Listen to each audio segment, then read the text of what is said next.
আসসালামু আলাইকুম।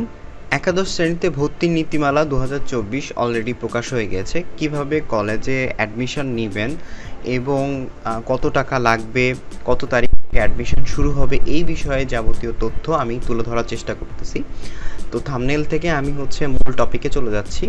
দেখেন, আমি একাদশ শ্রেণী এই নীতিমালাটা বর্তমান মাধ্যমিক ও উচ্চ মাধ্যমিক শিক্ষা বিভাগ থেকে নিয়েছি। এখানে আপনার দেখতে পাচ্ছেন যে একাদশ শ্রেণী ভর্তি নীতিমালা ২০২৪, এখানে কিন্তু খুব ক্লিয়ারলি লেখা আছে। আচ্ছা, এখন আমরা এই যে পিডিএফটাতে গুরুত্বপূর্ণ টপিকগুলো একটু আমরা মার্ক করে রেখেছি। সবগুলো হয়তো বা আপনাদের জন্য লাগবে না, তারপর আপনারা চাইলে পড়ে দেখতে পারেন। আমি লিঙ্কে ডিসক্রিপশানে লিঙ্কটা দিয়ে রাখবো, আপনারা চাইলে এখান থেকে দেখে নেবেন। তো এখানে একাদশ শ্রেণী ভর্তি নীতিমালা ২০২৪, এখান থেকে আমি গো থ্রু করতেছি। যে দেখেন, যে প্রার্থী নির্বাচনের অনুসরণীয় যে পদ্ধতিটা, সেটা 3.1 এর জন্য ভর্তির জন্য কোনো বাছাই বা ভর্তি পরীক্ষা গ্রহণ করা হবে না। কেবলমাত্র শিক্ষার্থীর এসএসসি বা সমমানের পরীক্ষার ফলের ওপর ভিত্তি করে ভর্তি হবে। আচ্ছা, এর পরবর্তীতে 3.2 এ যে গুরুত্বপূর্ণ বিষয়টা কলেজ সমমানের প্রতিষ্ঠানে ভর্তির ক্ষেত্রে সংশ্লিষ্ট কলেজ এবং সমমানের প্রতিষ্ঠানের 93% আসন সকলের জন্য উন্মুক্ত করা থাকবে এবং তা মেধাক্রম অনুযায়ী আপনি ভর্তি হতে পারবেন, এবং বাকি যে 7% সেটা সরকারি কর্মকর্তা কর্মচারীর সন্তানদের জন্য 1%, এবং কর্মচারী যে সন্তানের প্লাস আপনার কোটা প্লাস অন্যান্য যেই বিষয়গুলো আছে, এগুলো আপনারা এখান থেকে চাইলে 3.2টা দেখে নিতে পারেন। আচ্ছা, এখন দেখেন 3.3 এর যে গুরুত্বপূর্ণ একটা বিষয়, সেটা সমান জিপিএ প্রাপ্তর ক্ষেত্রে সর্বমোট, অর্থাৎ আপনি যদি জিপিএ 5 পেয়ে থাকেন, তাহলে সেক্ষেত্রে তারা কিন্তু জিপিএ 5কে মূল্যায়ন করবে ঠিকই, বাট আপনার সেক্ষেত্রে কিন্তু নাম্বারের উপর ভিত্তি করে আপনার মেধাক্রম নির্ধারণ করা হবে।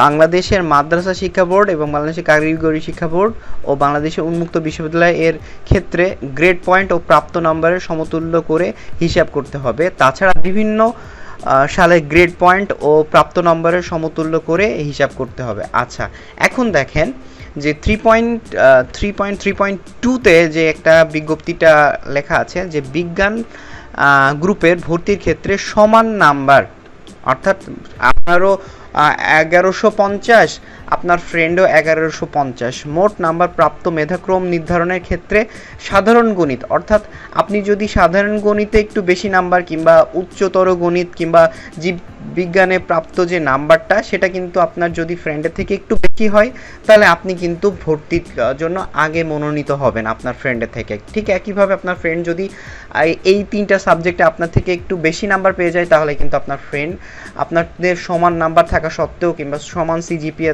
থাকার সত্ত্বেও কিন্তু আপনার ফ্রেন্ডকেই অগ্রাধিকার দেওয়া হবে। ঠিক একইভাবে যদি আপনার উপনীত যে 3.3.2তে যে বিধানটা আছে, সেটা যদি কোনো কারণে দুজনেরই কাকতালীয়ভাবে সমান হয়ে যায়, তবে সেক্ষেত্রে ইংরেজি, পদার্থ এবং রসায়নের ক্ষেত্রে আপনার কনসেন্ট্রেশন করা হবে। আচ্ছা, এটা কিন্তু খুব গুরুত্বপূর্ণ একটা টপিক। এরপরে অনলাইনের মাধ্যমে কিন্তু ভর্তি কার্যক্রম শুরু হবে।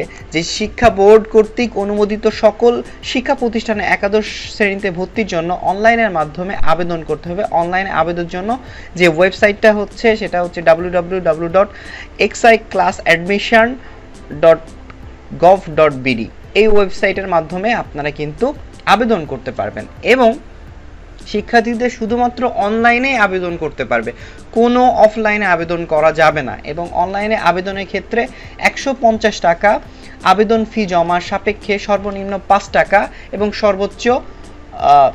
সর্বনিম্ন 5টি এবং সর্বোচ্চ 10টি কলেজ শিক্ষা প্রতিষ্ঠানকে কিন্তু পছন্দের মনোনীত হিসেবে তালিকাভুক্ত করতে পারবে এবং অ্যাপ্লাই করতে পারবে। এবং একজন শিক্ষার্থী যতগুলো কলেজে আবেদন করবে, তার মধ্য থেকে শিক্ষার্থীর মেধা, কোটা এবং পছন্দক্রম ভিত্তি করে একটি মাত্র কলেজে তার অবস্থান নির্ধারণ করতে হবে। ঠিক আছে, এটা কিন্তু একটা গুরুত্বপূর্ণ বিষয়। সেটা 150 টাকা প্লাস কয়েক টাকা, 155 টাকা হয়তো বা অ্যারাউন্ড ভ্যাট নিয়ে কাটবে, প্লাস আপনার এই আবেদনের ক্ষেত্রে সর্বনিম্ন 5টি কলেজ সিলেক্ট করতে পারবেন এবং সর্বোচ্চ 10টি কলেজ কিন্তু সিলেক্ট করতে পারবেন, এবং এই সিলেকশনের মধ্যে যদি আপনি কোটা থেকে থাকেন তাহলে কিন্তু এই কোটার মধ্যে পড়বে।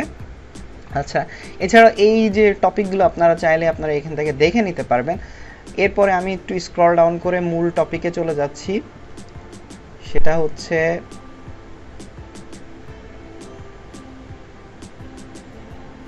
দেখেন যে তফসিলে ক, এমপিও ভুক্ত প্রতিষ্ঠানের ক্ষেত্রে নিম্নোক্ত সেশন চার্জ এবং ভর্তি ফি গ্রহণ করা হবে।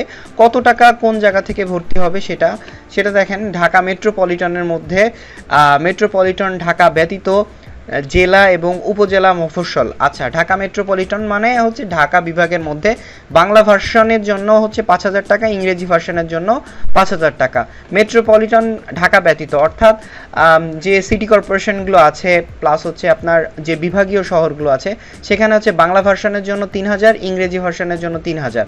জেলা পর্যায়ের জন্য যেগুলো হচ্ছে জেলা পর্যায়ে আছে সেগুলো হচ্ছে আপনার বাংলা ভার্সনের জন্য 2,000, ইংরেজি ভার্সনের জন্য 2,000, এবং উপজেলা মফস্বল পর্যায়ে ভর্তির জন্য বাংলা ভার্সনের জন্য 1,500 টাকা লাগবে এবং ইংরেজি ভার্সনের জন্য 1,500 টাকা লাগবে।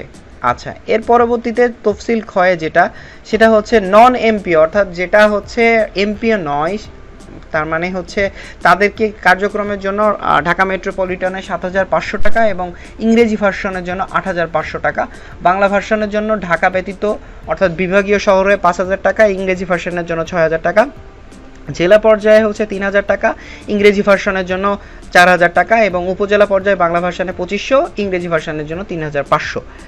এইভাবে কিন্তু করা হয়েছে। এবং তফসিল গয়ে বেশ কিছু রেজিস্ট্রেশন ফি বাবদ কথা বলা হয়েছে, যে রেজিস্ট্রেশন ফি 142 টাকা, ক্রীড়া ফি 50 টাকা, এইভাবে রোভার রেঞ্জ তারপর হচ্ছে 15 টাকা, রেড ক্রিসেন্ট 40 টাকা, 16 টাকা, বিজ্ঞান ও প্রযুক্তি ফি 7 টাকা। এইভাবে কিন্তু তারা একটা লিস্ট ডাউন করেছে, এবং এটা হচ্ছে আপনার বিশ্ববিদ্যালয় মঞ্জুরি কমিশন থেকে কিংবা হচ্ছে যে মঞ্জুরি কমিশনগুলো আছে সেখান থেকে কিন্তু প্রাপ্ত।